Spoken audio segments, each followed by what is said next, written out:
문제가 생겨서 어쨌든 그래도 또 우리가 대체 수단이 많이 있으니까 여러분들 잘 들리시죠? 저 위층에도 잘 들리시죠? 예, 안 들리면 안 되죠. 여러분들 성경을 읽어보면, 성경을 보면 우리가 하나님의 은혜로 구원을 받았는데, 이 하나님의 은혜로 구원을 받은 성도가 믿음 생활을 어떻게 해야 될 것인가, 또 우리가 교회에서의 믿음 생활뿐만이 아니고 가정에서, 직장에서, 또 우리 만나는 사람들과의 일상의 삶에서 우리는 믿음의 성도로서 믿음 생활을 해야 되잖아요. 믿음 생활이 꼭 교회 안에서만 하는 건 아니란 말이죠. 그런 삶을 살아갈 때 성경이 굉장히 우리에게 강하게 어필하고 있는 단어가 두 가지가 있습니다. 물론 굉장히 많지만 그걸 다 이렇게 묶어보면 크게 두 가지의 뼈대가 있어요. 그 첫째는 뭐냐면 정결이라는 단어입니다. 우리 그리스도인은 정결해야 된다는 거죠. 깨끗해야 된다는 거예요. 물론 그 깨끗하다는 말의 뜻이 우리의 몸과 어떤 겉차림만을 얘기하는 건 아니죠. 그 깨끗함의 의미는 굉장히 많습니다. 신체적인 정결, 또 위생에 있어서의 정결, 또는 영적인 정결도 있을 수 있고, 도덕적인 정결도 있을 수 있고, 또 사회적인 정결, 또 더 나아가서는 인류학적인 그런 의미로서의 정결이 있을 수 있습니다. 어쨌든 우리 그리스도인들은 깨끗해야 된다는 겁니다. 사람의 마음도 깨끗해야 되고 물질에 있어서도 깨끗해야 되고 모든 것이 다 깨끗한 여러분들이 되시도록 노력하시는 은혜가 있길 바랍니다. 또 하나의 단어가 있는데 그것은 거룩이라는 단어입니다. 또는 그걸 다른 말로 얘기하자면 성화라고 얘기할 수도 있죠. 거룩해야 된다는 거죠. 우리 성도들은 거룩해야 됩니다. 거룩이라고 하는 건 뭔가? 거룩이라고 하는 것은 세상 사람들과는 뭔가가 다른 구별된 모습이 있어야 된다. 이걸 거룩이라 이렇게 표현을 합니다. 구별된 것. 그러니까 이 컵은 굉장히 많겠죠. 매장에 가면 수없이 많을 거예요. 그런데 그 중에 하나를 제가 택해서 왔어요. 그래서 이걸 여기다 놓으면 이게 거룩해지는 거예요. 똑같은 마이크지만 이거보다 훨씬 더 성능이 좋고 값이 비싼 그런 앰프, 그런 마이크들이 얼마나 많겠습니까? 그런 스피커가 얼마나 많겠습니까? 그런데 그걸 가져와서 교회 안에 이렇게 설치를 하고 이것을 통해서 하나님께 예배를 드리면 이것은 다른 어떤 물건과도 다른 구별된 것이란 말이죠. 그걸 거룩이라 이렇게 표현을 합니다. 성도들도 마찬가지죠. 성도들도 세상 많은 사람들이 있습니다. 수십억의 사람들이 살고 있지만 하나님이 우리를 부르셨어요. 우리를 하나님의 자녀라 인쳐주셨으면 우리는 세상 사람들과 뭔가 달라야 된다는 거죠. 뭔가 좋은 쪽으로 달라야 된다는 거예요. 우리 주님이 마태복음 5장에서도 그런 말씀하지 않았습니까? 너희가 심지어 바리새인들보다도 너희의 의가 더 낫지 아니하면 안 된다는 거죠. 우리는 늘 하나님 앞에 또 주님 앞에 거룩한 심령이 되어질 수 있도록 날마다 거룩을 향하여 나아갈 수 있는 귀한 믿음이 되시길 바랍니다. 그러면 정결과 거룩이 뭐냐? 그 차이점이 좀 있어요. 물론 단어의 뜻도 차이가 있지만 정결이라는 단어는 어떨 때 쓰냐면 우리가 하나님 앞에 나올 때, 하나님 앞에, 왜? 하나님은 굉장히 거룩하신 분이니까. 하나님은 깨끗하시고 완전하신 분이에요. 마음의 사특함이 조금도 없는 그런 아주 완벽한 분이 하나님이시기 때문에 우리는 완전하신 하나님 앞에 나오기 위해서 우리의 몸과 마음을 어떻게 해야 된다고요? 정결하게 해야 된다는 거죠. 믿으십니까? 여러분들 꼭 정결한 몸과 마음, 정결한 상태가 될 수 있도록 애쓰시길 바랍니다. 그러면 거룩은 뭐냐? 거룩은 이제 하나님을 만났어요. 우리가 정결한 몸과 마음으로 하나님 앞에 나와서 하나님의 말씀을 듣고 은혜를 받고 성령을 체험해서 하나님을 만난 어떤 증거가 생겼단 말이죠. 그러면 우리 안에 생긴 이 증거를 가지고 세상에 나아가서 어떻게 삶을 살아갈 것인가? 거룩하게 살아야 된다는 거죠. 그러니까 정결은 하나님을 만나기 위한 조건이라고 한다면 성화라고 거룩이라고 하는 것은 하나님을 만난 사람에게 나타나는 결과가 되는 것이죠. 이해하시겠습니까? 이 정결과 거룩을 우리는 날마다 날마다 애써야 됩니다. 그래서 우리가 정결한 몸으로 하나님 앞에 나오고 하나님의 말씀과 성령을 체험해서 거룩한 삶을 살아가게 되면 그때부터 우리 삶의 변화의 역사가 일어나게 되는 것입니다. 변화의 역사가 일어나게 되는 거예요. 그 변화의 역사를 한 번만 경험하는 것이 아니라 매일매일 경험하는 거죠. 그래서 매일매일 거룩해 가는 거죠. 그걸 성화라고 이야기를 합니다. 거룩해지는 것을 말하는 거죠. 사랑하는 성도 여러분, 2025년 한 해 무엇보다도 정결과 거룩에 힘쓰시길 바랍니다. 하나님이 기뻐하시고 여러분의 형편과 처지를 아시기 때문에 여러분들 다 하나님이 아셔요. 그렇지만 그럼에도 불구하고 우리가 정결과 거룩을 힘쓰며 살아가게 되면 하나님이 감동을 하시는 거예요. 야, 네가 정말 정결하려고 애쓰고 있구나. 정말 세상 사람들과 또 옛사람과는 다른 모습으로 변화하려고 정말 무던히 애를 쓰고 있구나. 그걸 하나님이 아시면서 우리를 바라보실 때마다 보시기에 좋았더라. 감동을 하신다 이 말이에요. 여러분들 올 한 해 하나님 마음에 감동을 줄 수 있는, 감동을 드릴 수 있는 그런 믿음의 삶을 사는 저와 여러분들이 꼭 되시길 바랍니다. 그런데 이 두 가지, 정결과 거룩이라고 하는 이 두 가지를 그렇게 쉽게 실천하길 수가 없어요. 실천하기가 그렇게 쉽지가 않습니다. 특히 오늘날과 같이 악한 영이 판을 치고 이 악이 충만해서 영이 혼탁한 이런 시대일수록 우리가 정결과 거룩을 실천한다는 게 굉장히 어렵습니다.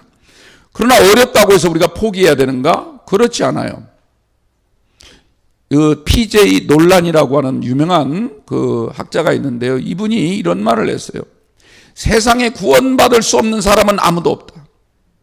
구원 다 받을 수 있다는 거죠. 세상 구원 받을 수 없는, 구원에서 제외된 사람은 아무도 없다는 거예요. 다만 구원 받을 수 있는 사람이 구원을 포기하는 사람이 있을 뿐이다. 이런 얘기를 했어요. 이 말은 애쓰지 않는다는 얘기죠. 누구나 다 하나님의 성도가 될 수 있고 다 정결해질 수 있고 거룩해질 수 있는데 스스로 정결을 포기하고 스스로 거룩을 포기해버리는 그런 안타까운 사람들만 넘치고 있다는 뜻입니다. 여러분들, 저와 여러분들은요, 절대로 정결과 거룩을 포기하지 마시고 절대로 불가능하지 않습니다. 하나님이 함께 하시면, 하나님이 능력을 주시면 될 줄로 믿습니다. 얼마든지 실천할 수 있다는 것을 기억하시고 다시 한번 우리가 마음을 잡으시고 금년 새해 정말 올 한 해를 살아갈 때 정결과 거룩을 통하여 내 삶이 변화되게 하여 주옵소서. 그래서 내년에는 또 그 다음해에는 또 그 다음해에는 더 멋진 모습으로 하나님 앞에 설 수 있는, 정말 하나님이 보실 때 성화된 그리스도인이 되게 하여 주시옵소서. 기도하는 여러분들 꼭 되시길 바랍니다. 오늘 말씀을 보면요, 이런 영적인 능력, 정결과 거룩이라는 것도 영적인 능력이거든요. 이런 영적인 능력을 받기 위해서 우리가 먼저 생각해야 될 게 있다는 겁니다. 그게 뭔가? 경건이라는 단어예요. 경건이라는 단어. 그러면 또 경건은 뭔가? 정결도 이제 들었고 거룩도 들었는데 그럼 또 경건은 뭐죠? 우리가 지난 송구영신 예배 때도 경건에 대해서 말씀을 짧게 나눴는데 이 경건이 대단히 중요해요. 경건을 여러 가지로 설명할 수가 있겠죠. 종교적으로 설명할 수도 있고 사회적으로도 설명할 수도 있고 아니면 성경적인 율법적인 방법을 통해서 설명할 수도 있지만 간단하게 아주 쉽게 설명을 하자면 내 삶의 주관자가 내가 아니라 하나님이십니다. 이걸 믿고 사는 게 경건이에요. 하나님이 지금 이 시간에 나와 함께 하시는 줄로 믿습니다. 지금 이 자리에는 우리만 예배드리는 것이 아니라 이 자리에 하나님께서 함께 하시는 공간인 줄로 믿습니다. 이걸 믿을 때 우리의 예배 태도가 달라지겠죠. 지금 살아계신 하나님, 존귀하신 하나님이 이 자리에 함께 계신다는 걸 우리가 정말로 믿는다면 우리 달라질 거 아니겠습니까? 세상에 나가 삶을 살아갈 때도 순간순간 하나님이 나와 함께 하시고 나의 오른팔이 되어주시고 내가 힘들고 어려울 때마다 나를 붙잡아 주신다는 믿음만 있다면 아무리 죄의 유혹 앞에서도 넘어가지 않을 겁니다. 아무리 두려운 순간이 온다 할지라도 우리가 떨지 않을 겁니다. 여러분들, 경건은 뭡니까? 내 삶의 주관자가 더 이상 내 자신이 아니라 하나님이심을 믿습니다. 내가 이제 사는 것은 내가 사는 것이 아니라 내 안에 계신 그리스도께서 사시는 것이라. 그럼에도 불구하고 내가 여전히 육체 가운데 사는 것은, 내가 여전히 육체적인 활동을 하는 것은 나를 사랑하사 나를 위하여 자기 모든 것을 버리신 예수 그리스도 하나님의 아들의 은혜로 사는 줄 믿으시기 바랍니다. 그것을 믿기 때문에 그게 바로 경건이라는 거예요. 여러분의 삶의 주인이 누굽니까? 하나님이십니까? 아니면 아직도 내 자신입니까? 우리가 한번 깊이 들여다보십시오. 경건은 내 삶의 주인이 하나님이십니다. 주님이 바로 내 삶의 주인 되십니다. 이 고백으로부터 출발하는 줄로 믿습니다. 그런데 중요한 것은 이런 믿음, 이런 경건을 이루기 위해서는 이 경건이라고 하는 건 절대로 어느 하루 갑자기, 어느 날 갑자기 우리에게 생기는 것이 아니라는 겁니다. 날마다 말씀 듣고 날마다 기도하고 몸이 힘들어도 눈이 오고 비가 오고 바람이 쳐도 내가 하나님 앞에 나와서 말씀을 통하여 성령의 은혜를 체험하고 또 하나님 앞에 기도함으로 말미암아 하나님의 음성을 듣고 이런 생활이 반복됨을 통하여 이루어지는 일종의 훈련이라는 거죠. 경건은 경건 훈련이라 이렇게 말할 수가 있는 것입니다. 그래서 디모데전서 4장 7절 말씀 제가 세번역 성경으로 읽어드릴게요. 저속하고 무가치한 신화를 버리고 경건함에 이르도록 몸을 훈련하십시오. 이렇게 말하고 있어요. 여기서 중요한 것은 몸을 훈련하라는 거죠. 우리 육체를 훈련하지 않으면 우리의 신앙의 경건이 이루어지지 않는다는 겁니다. 우리의 몸이 주님 앞에 나오지 않으면 아무리 내가 하나님을 믿는다고 말을 해도 소용없다는 거죠. 하나님과 가까이 있어야 하나님을 우리가 알게 되고 하나님의 말씀을 들어야 우리가 하나님에 대해서 더 깊은 사랑과 애정을 가지게 되는 거지. 그냥 나는 믿습니다. 하나님 어디나 계십니까?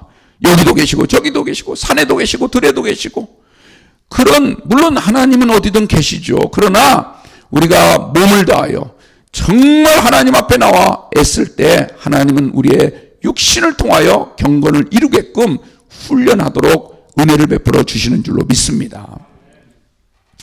개역 개정판을 보면 내 자신을 연단하라 이렇게 말하죠. 연단이라는 건 뭡니까? 연단이라고 하는 것은 정말 귀한 정금을 뽑아내기 위해서 불순물들을 하나하나 제거하는 모든 과정을 연단이라 이렇게 말합니다. 우리가 하나님의 말씀을 들을 때마다 내 안에 있는 욕심, 내가 정말 하나님을 섬기는 일에 있어서 방해되는 모든 것들 하나하나를 버리는 거예요. 우리가 지난번에 베드로후서 말씀드릴 때 그 경건 중에 하나가 뭡니까? 절제를 말하고 있잖아요. 절제, 끊어버리는 거예요. 여기서 여러분들 몸이라고 하는 것은요, 몸을 훈련하십시오 할 때 몸이라고 하는 건 단지 우리의 신체만을 의미하는 것이 아닙니다. 히브리 사람들은 이 몸이라는 단어를 우리의 사람의 어떤 육신만을 가리키는 걸로 보지 않았어요. 그것은 뭘 말하냐면 우리의 생각부터 시작해서 우리의 마음, 정신, 영혼에 이르기까지 모든 것. 그래서 영어로는 total body라고 합니다. 전신적인 거예요. 내 몸 안에 들어있는 오장육부도 마찬가지고 모든 걸 다 훈련에 힘써야 된다는 거죠. 어느 한 부분만을 가리키는 것이 아닌 것입니다. 그리고 여기서 훈련하라, 연단하라 라고 할 때 그 단어는 귐나조라고 하는 헬라어를 쓰고 있는데 이 말은 무슨 뜻이냐면 우리의 몸과 마음과 영혼 모든 것을 우리가 훈련을 할 수 있도록 집중을 하라는 겁니다.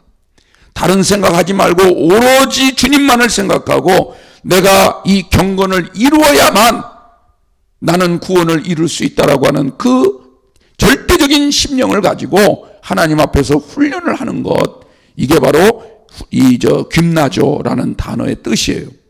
집중해서 훈련하려면 어떻게 해야 되겠습니까? 허탄한 것, 망령된 것, 무가치한 것 이런 거 다 버려야 됩니다. 세상에 허탄한 신화, 세상 사람들이 막 좋다고 하는 거 거기에 현혹되지 마세요. 거기에 가짜가 얼마나 많은지 여러분들 아십니까? 다 우리의 눈을 홀리는 거고 그냥 이 PD들이 시청률만 올리기 위해서 오로지 그거 하나예요. 그것만을 생각하면서 우리를 자꾸 현혹시키는 그런 모습들이 얼마나 많습니까? 그러나 그런 것들 여러분들 귀 기울이지 마세요. 오직 하나님의 말씀, 하나님의 말씀에만 여러분들 귀를 기울이시고 그 말씀을 따라가다 보면 반드시 생명길이고 거기에는 진리가 있다고 하는 것을 기억하시고 그 길로 나아가는데 최선을 다하시기 바랍니다. 이것이 바로 내 삶의 주관자가 하나님이십니다. 이런 고백이 있는 사람에게만 가능한 것이죠. 자, 오늘 본문을 보시면요, 구원받은 그리스도인들이 어떻게 경건을 훈련해야 되는가, 이걸 구체적으로 설명해 주고 있습니다. 먼저 우리가 19절부터 21절 말씀을 한번 보시죠. 내 사랑하는 형제들아, 너희가 알지니 사람마다 듣기는 어떻게 하라? 속히 하라. 말하기는 더디하라. 성내기도 더디하라. 사람이 성내는 것이 하나님의 의를 이루지 못함이라. 이 말은 구원에 문제가 생길 수 있다는 거예요. 하나님의 의를 이루지 못, 하나님의 의가 뭡니까? 하나님의 의는, 의라고 하는 건 우리를 구원하는 거예요. 죄인들을 구원하는 거죠. 근데 그 의를 이루지 못하게 될 수 있다는 거죠. 어떻게 하면? 말을 자꾸 듣지 아니하고, 그리고 행하기를 더디하고, 그리고 성내기도 더디하라. 그렇게 말씀해. 말을 얼른 들어야 돼요. 하나님의 말씀 듣는 것에 최선을 다해야 된다는 거죠. 그렇지 않으면 하나님의 의를 이루지 못한다는 거죠. 그러므로 모든 더러운 것과 넘치는 악을 내버리고 너희 영혼을 능히 구원할 바 마음에 심어진 말씀을 온유함으로 받으라. 아멘. 하나님이 주시는 말씀, 하나님이 우리에게 주시는 말씀, 구원을 주시기 위해서, 구원을 이루시기 위해서 우리에게 주시는 말씀을 온유함으로 받으라는 거예요. 여기서 온유함으로 받으라, 이 말은요, 너희가 처음에 예수 믿을 때, 너희가 참 하나님의 말씀을 듣고 막 가슴에 눈물이 막, 눈에서 눈물이 나고 이 눈물이 가슴에까지 흘러내리는 그 감동을 받았을 때처럼 그때 그 순수한 믿음, 순수한 상태로 하나님의 말씀을 받아야 된다는 거예요. 자꾸 인간적으로 계산하고 자기 형편 따지고 여러 가지 이런저런 복잡한 그런 것들 때문에 하나님의 말씀 실천하기가 어렵습니다 라고 변명하지 말고 하나님의 말씀을 있는 그대로 순수한 마음으로, 온유한 마음으로 받아들이라는 거죠. 그래야만이 하나님의 의를 너희 가운데서 이룰 수 있느니라. 할렐루야. 여러분들 하나님의 말씀을 듣는 일에 최선을 다하시기 바랍니다. 하나님 말씀 듣는 일에는 속히 하라. 여러분, 속히 하라는 빠르게 하라는 뜻도 있지만 그 모든 말씀에 너희들이 듣기에 적극적으로 살라는 거죠. 그리고 너희들 입에서 말하기는 더디하라는 거예요. 그건 천천히 해도 돼요. 사람들이 간혹 거꾸로 하죠. 그냥 들으려고 않고 자기 말만 하려고 하는 이런 시대에 우리가 살아가고 있어요. 우리는 듣는 훈련을 해야 될 줄로 믿습니다. 따라서 한번 해봅시다. 들리는 훈련을 합시다. 발음하기가 좀 힘드니까 다르게 바꿀게요. 말씀 훈련에 최선을 다합시다. 꼭 그렇게 하시길 축원합니다. 말씀 훈련을 최선을 다해야 돼요. 두 번째로는요, 22절부터 25절 말씀 한번 보십시오. 너희는 말씀을 행하는 자가 되고 듣기만 하여 자신을 속이는 자가 되지 말라. 누구든지 말씀을 듣고 행하지 아니하면 그는 거울로 자기의 생긴 얼굴을 보는 사람과 같아서 제 자신을 보고 가서 그 모습이 어떠했는지를 곧 잊어버리거니와. 25절 자유롭게 하는 온전한 율법을 들여다보고 있는 자는 듣고 잊어버리는 자가 아니요 실천하는 자니 이 사람은 그 행하는 일에 뭘 받으리라요? 복을 받으리라. 아멘. 두 번째 경건 훈련이 뭐냐면 하나님의 말씀을 듣는 것이 첫 번째라면 그 다음에는 들은 말씀을 행동으로 옮기는 거예요. 즉 실천 훈련이에요. 첫 번째가 말씀 훈련, 두 번째는 실천 훈련. 말씀을 들었으면 실천해야 된다는 거죠. 만약 듣기만 하고 행함이 없다면 그건 믿음이 아닌 거죠. 야고보서는 뭐라고 말합니까? 2장 17절에 말하기를 그 행함이 없는 믿음은 그 자체가 죽은 것이니라. 죽은 것이니라. 믿음도 죽은 믿음이 있는 거예요. 그런 믿음은 아무런 유익도 없습니다. 어떤 능력도 나타나지 않습니다. 자신에게도 유익이 안 될 뿐만 아니라 타인에게도 전혀 유익이 되지 않아요. 우리는 실천하는 데 최선을 다하시기 바랍니다. 남을 실천하도록 하는 게 아니라 내가 실천하는 거예요. 내가. 25절 말씀 가장 중요한 말씀이죠. 방금 읽었지만 다시 한번 볼게요. 자유롭게 하는 온전한 율법을 들여다보고 있는 자는 듣고 잊어버리는 자가 아니요 실천하는 자니. 근데 이 말은요, 사실 원어를 읽어보면 순서가 바뀌어 있어요. 순서를 바꿔서 제가 여러분들에게 다시 방금 여기까지 말씀을 다시 한번 설명을 드리자면, 자, 하나님의 말씀을 듣고 먼저 들었죠? 그 다음에 잊어버리지 않기 위해서는 어떻게 해야 돼요? 실천을 해야 돼요. 간단하게 예를 드릴게요. 여러분들 컴퓨터 같은 거, 스마트폰 같은 거 다루시잖아요. 근데 뭘 몰라, 지금. 뭐 기능을 몰라. 그래서 따님한테, 아드님한테 물어볼 때 있죠. 그럼 옆에서 가르쳐 주잖아요. 아, 이건 이렇게 해야 된다. 그러면 그걸 그때는 얼른 했어요. 근데 나중에 며칠 지나면 또 압니까? 모르죠. 그 알려면 어떻게 해야 되죠? 해봐야 돼. 해봐야 되죠. 그렇잖아요. 안 그런 것처럼 그렇게 계시지 말고 자꾸 해봐야 돼. 내가 해봐야 돼. 실천이라고 하는 건 그런 거예요. 하나님의 말씀을 듣고 잊어버리는 거예요. 실천 안 하면. 자꾸 내가 작동을 해봐야 이게 나한테 익숙해지는 거예요. 그래서 실천이 중요한 거란 말이죠. 듣는 것보다도 더 중요한 게 실천이란 말이에요. 물론 들음으로부터 시작은 되니까 듣는 게 중요하죠. 그래서 하나님의 말씀을 듣고 이걸 잊어버리지 않도록 하려면 매일매일 실천해야 돼요. 그러다 보면 하나님의 말씀, 하나님의 율법이, 이 율법은 온전하구나, 이걸 알게 된다는 거예요. 처음에 실천하지 않을 때는 이 하나님의 말씀이 엉뚱한 것 같아요. 말도 안 되는 것 같아요. 좀 신기하긴 하나 이건 일어날 수 없는 일 같아요. 불가능한 일 같아요. 그런데 이걸 듣고 실천하다 보면 하나님 말씀이 맞네? 라고 하는 걸 언젠가 깨닫게 된다는 거예요. 하나님의 말씀이 온전하다는 걸 깨닫게 될 때, 그 말씀이 온전한 율법임을 깨닫게 될 때 비로소 그 사람이 자유로워진다는 거예요. 할렐루야. 지금 25절 말씀은 그거예요. 다시 한번 읽어드릴게요. 자유롭게 하는 온전한 율법을 들여다보고 있는 자는 듣고 잊어버린 자가 아니요 실천하는 자니. 자, 이 말을 다시 풀어드리면 하나님의 말씀을 듣고 잊어버리지 않고 말씀대로 매일매일 실천하면 하나님의 말씀이 온전한 율법, 즉 하나님의 말씀은 완전하시구나, 이걸 깨닫게 될 것이고, 그 깨달음을 통해서 우리는 온전히 자유로움을 누릴 수 있게 될 줄로 믿습니다. 그런 사람은 25절 끝에 뭐라고 말합니까? 이 사람은 행하는 일에 복을 받느니라. 할렐루야.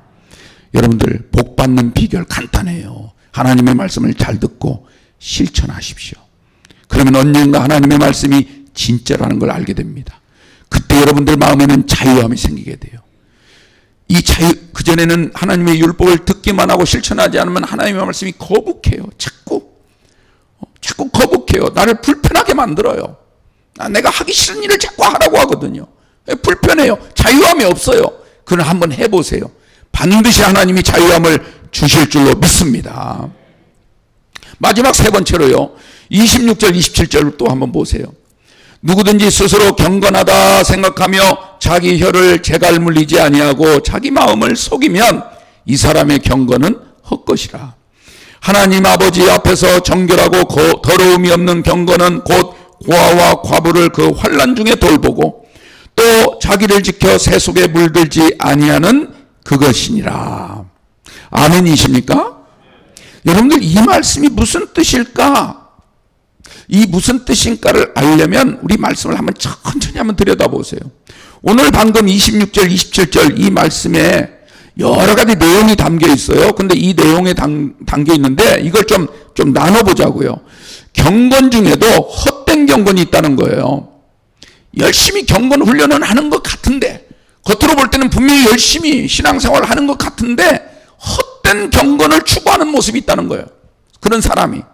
반면에 정결하고 더러움이 없는 참된 경건을 훈련하는 사람이 있다는 얘기죠. 그러면 어떤 경건은 뭡니까? 스스로 경건한 척 하는 거예요. 말로만 잘해요. 말은 잘해요. 스스로 경건한 척을 해요. 그러면서 막 자신이 행했던 거, 그동안 얼마나 노력했나, 이런 것만 쏟아놓기에 여념이 없습니다. 말만 경건한 거죠. 그런 사람은 자기 마음을 속이는 사람과 같다. 성경은 그렇게 말하고 있습니다. 자기조차도 진짜 내가 경건하구나 이렇게 속고 산다는 거예요. 거짓말 한다는 뜻이 아니에요. 자기가 행한 걸 거짓말 한다는 뜻이 아니라 자꾸 자기의 의를 드러내는 사람은 자기는 대단히 경건하다고 스스로 착각하며 살아가고 있다는 거죠. 이걸 헛된 경건이라 성경은 그렇게 말씀을 합니다. 그러나 정결하고 더러움이 없는 참된 경건은 어떤 사람입니까? 자신을 늘 바라볼 때마다 나는 부족합니다. 오히려 다른 사람을 바라보면서 그 사람이 잘하는 것, 다른 사람을 자꾸 축혀 세워줘요. 자꾸 힘을 실어주고 위로해주고 격려를 해줍니다. 상대가 설령 고아와 같고 과부와 같이 힘이 없는 아무런 능력도 없는 그런 사람이라 할지라도 야, 저분도 하나님의 백성이야.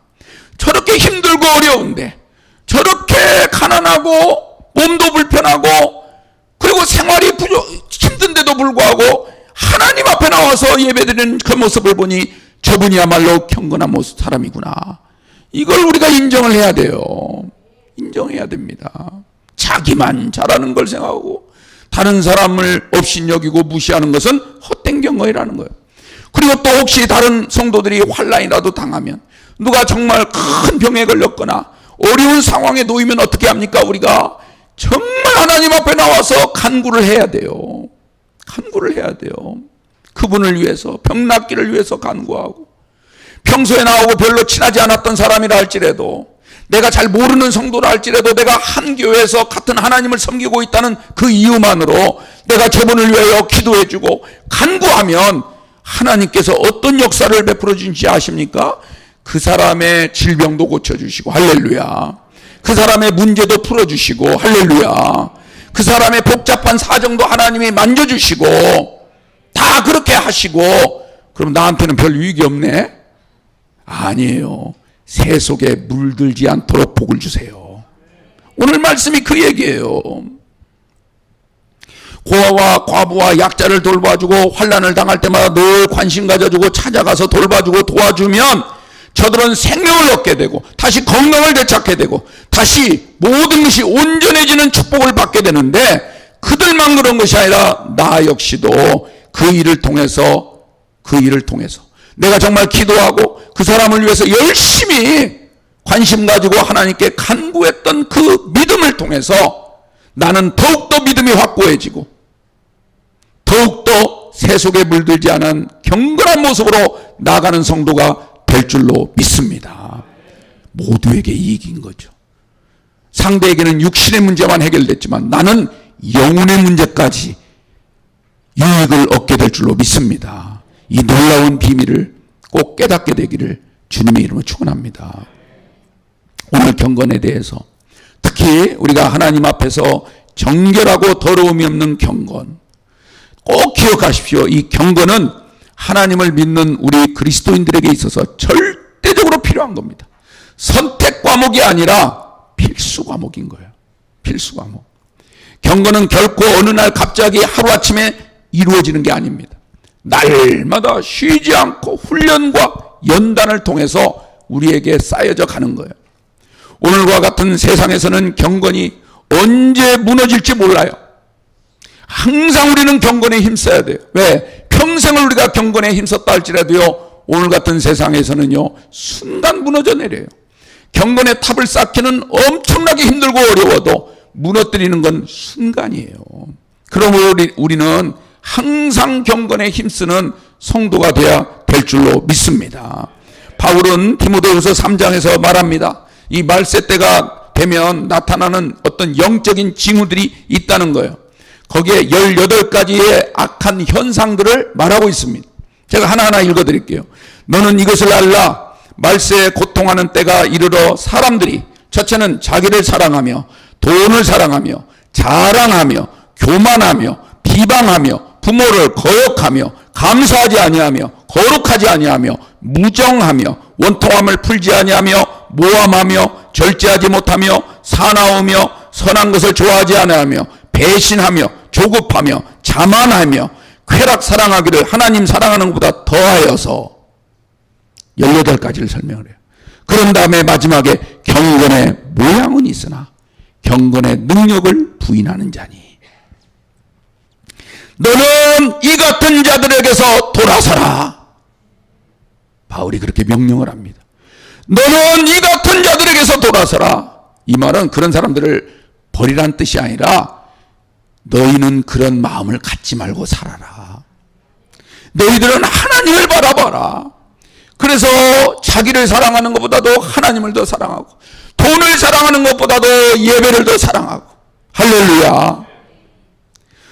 또 우리가 내 자랑을 하는 것보다는 주님의 십자가를 자랑하고 교만하기보다는 겸손하고 그리고 남을 비방하기보다는 내 자신의 안에 있는 들보를 잡고 생각하며 반성하며 회개하고 이런 삶을 살아야만이 경건의 능력을 갖추게 될 줄로 믿습니다.